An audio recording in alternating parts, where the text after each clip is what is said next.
Hi, I'm Dr. Kelsey Gray and I'm a pig veterinarian. Today I'm going to be giving a tutorial video on how to castrate your piglets. So part one of the video is going to explain who we're castrating, when we're castrating, why, and what exactly we're doing. So who are we castrating? You're castrating male piglets that are not selected as your breeding boars down the future. We're also choosing to castrate male piglets that are healthy and that have two obvious descended testicles. When are we doing this? We're doing this under 10 days of age. Why are we castrating at this time? The Canadian Pig Code of Practice is an in-depth manual that gives guidelines on best practices for pig production as well as animal welfare guidelines. And according to this manual, it's required that piglets under 10 days of age are administered a painkiller at the time of castration. For animals that are over 10 days of age, they need a painkiller, but they also need an anesthetic agent. Your veterinarian is the only one who's going to have access to an anesthetic or someone working directly under veterinary supervision. So for you guys, it makes most sense that you're castrating your piglets under 10 days of age.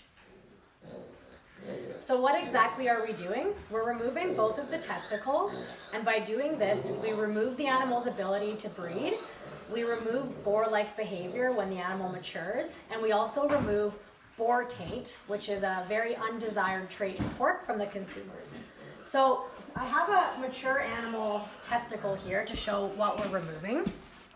And from the spermatic cord, we have the vas deferens that supplies semen, and we also have blood supply to the testicle. So when we remove this, not only are we removing the testicle, but we are also cutting off blood supply to the testicle.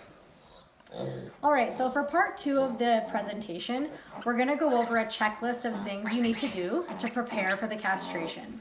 So step one, you need to examine the animal and make sure you have a healthy piglet. So this piglet is bright, squealing, has a full belly, has no respiratory issues, he's not coughing, nor is he scouring. He also has two obviously descended testicles, and he's feeling quite bright and alert. So this animal is ready for castration. Step two, we need to think about what time of day you're going to carry out the castration procedure. We want to make sure we can perform the castration and monitor afterwards. So this should be something you choose to do early in the morning or in the beginning of the day so you have time to follow up and look at your animals afterwards. Step three, we need to get our supplies ready for the castration. So you're going to need some gloves. You want to have your hands clean before you carry out the castration. You want some kind of surgical soap to clean the castration area. This is a betadine. You can use a pig hibitane soap or even an alcohol wipe. You will need painkiller. So one of the common painkillers in livestock is meloxicam or Medicam. This is an injection in the muscle. There are some oral options as well. But you're going to need some kind of syringe and appropriate needle size for piglets to administer the painkiller. So this needle is a 1/2 inch 20 gauge, and this is appropriate for a piglet who is under 10 days of age. Just as a reminder, administering a painkiller is a requirement with the Canadian Pig Code of Practice and is something that you need to do. This is also a great time when you're castrating piglets under 10 days of age to administer iron. This is an example of an iron called Glepticil, but there are a few other options.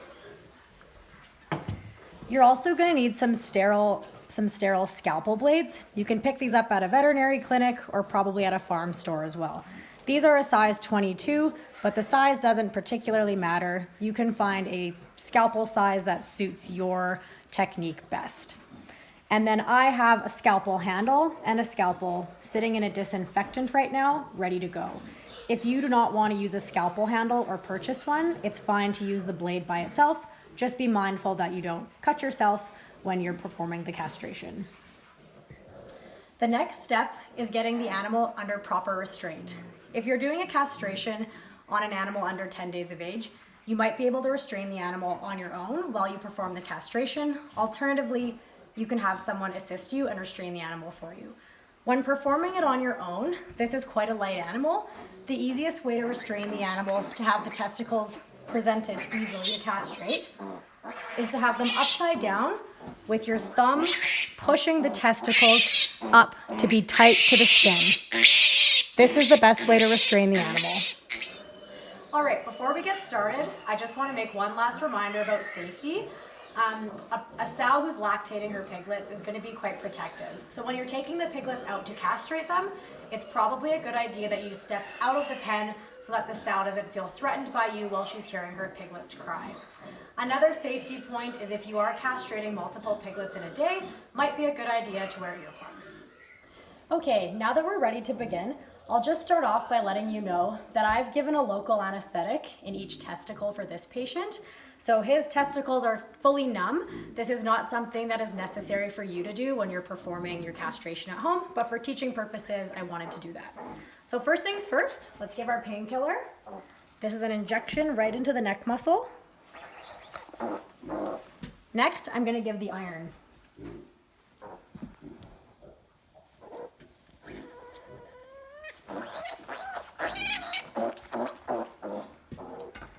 Okay, and now I can clean the surgical site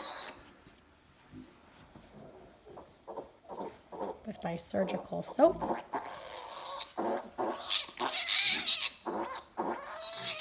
And now we can begin. So, when you're doing the castration, many people like to use the tip of the scalpel, but that's actually not the sharpest part. The best part of the scalpel is the flat surface. Okay, so we're going to use the flat surface. We've got the testicle taut. And by making the smallest incision possible, that you can push the testicle out.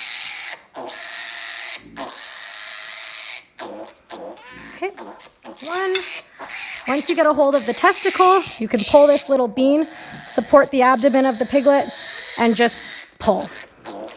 The snapping motion by pulling will cut off any blood supply to the testicle and prevent any bleeding. So now we'll do the next testicle, flat surface. Push to get the testicle out. Once again, we've got the little bean that we can grab, and by supporting the animal, it's a pull and snap. And once we're finished, it's good to look at your incision site, and you can see that there's no issues there. We've got 2 incisions that we're going to leave open to drain and heal on their own. And that's how you castrate a piglet. Okay, so now today we've learned how to prepare for castration and we've learned how to perform castration. My final note will be how you monitor the piglets after their surgery. So the day of the castration, once it's completed, you can put the piglets back in with their sow. They're probably going to be a little shaken up and a little bit dopey on the day of the castration, and that's normal. But the piglets should go back and nurse as normal, they should lie with their litter mates, and they should still have a good appetite. So check them a couple times on the day of the castration. As for the following week, this is where we have always the possibility of the risk of a post-castration site infection. This could be an infection at the actual castration site, or it could turn into a joint infection, or just turn into a fever and have generalized illness from the piglet. This can happen because, as you've seen, we made incisions into the body, and this always introduces the risk of possible bacteria that can get into the body and cause an infection. So for the following week after castration, you want to monitor for your piglet that they're eating normally, they're walking normally, and that they're behaving normally. If you see any abnormal swelling at the castration site, red, hot, angry, strange discharge, this is not normal. If you see a piglet limping or one that has a swollen joint, this is not normal. And lastly, if you see a piglet off feed, this is definitely not normal, and your piglet needs treatment and they need it quickly. So contact your veterinarian and find out what the best post-castration site infection care and treatment is for this piglet. And that's it for today. So thanks very much, and I hope this was helpful. Good luck out there raising pigs.